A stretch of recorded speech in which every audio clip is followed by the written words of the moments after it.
Order! Order! You are an incorrigible delinquent at times. Behave yourself, man!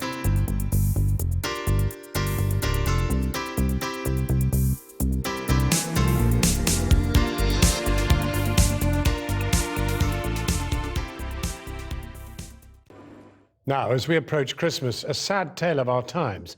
The charity Campaign to End Loneliness says that 1 million of us are already suffering from unbearable loneliness, whilst 2.5 million over 60s fear they could end up similarly isolated. It wants to highlight the plight of those living lives with almost no contact with others, and also that the concern of society stretches to ensuring they're alive, but not whether they are alone. Our social affairs editor Jackie Long has been talking to 2 pensioners in Oxfordshire about how they cope with life on their own.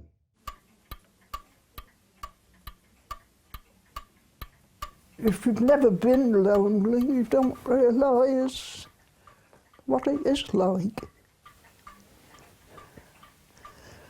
It feels as though you've been dumped in the deep end and there's nobody there to rescue you. Well, you go hours and hours, never speak to anybody. I don't think you'll ever get used to it. You know, it's always loneliness. How do you measure loneliness when even trying to talk about it takes your breath away? The room's just empty.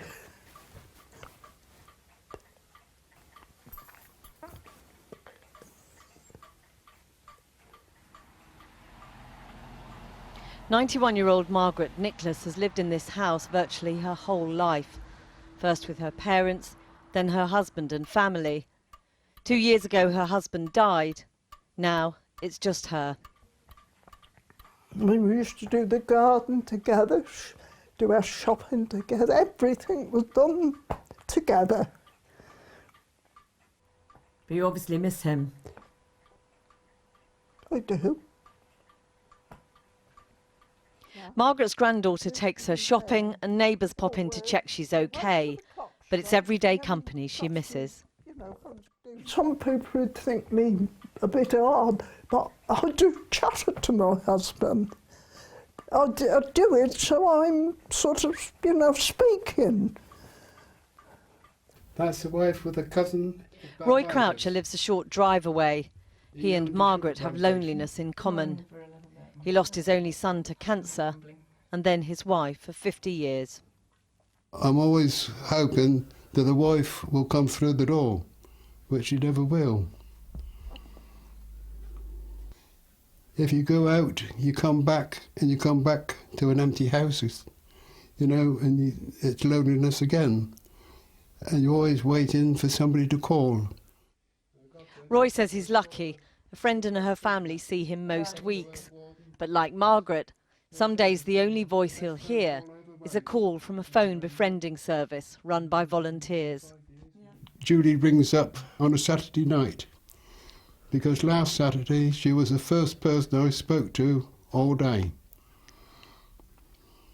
And that's a long day. It is a long day. And how much difference has that made, that phone call that comes on Saturday night when you haven't spoken to anyone else all day? Well, I always look forward to it. I always put that phone on that seat, ready to pick it up. And that's a great help. The Campaign to End Loneliness says it should now be treated as a public health issue. Identifying the most vulnerable is critical, then offering support to cope with the bewildering and painful reality of ending up alone. I've never been on my own ever before. No.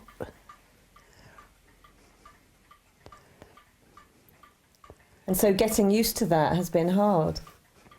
It has. I don't think I'll ever get really used to it. It's just something that is thrown at you. And you can't throw it back to anybody. You've got to just carry on.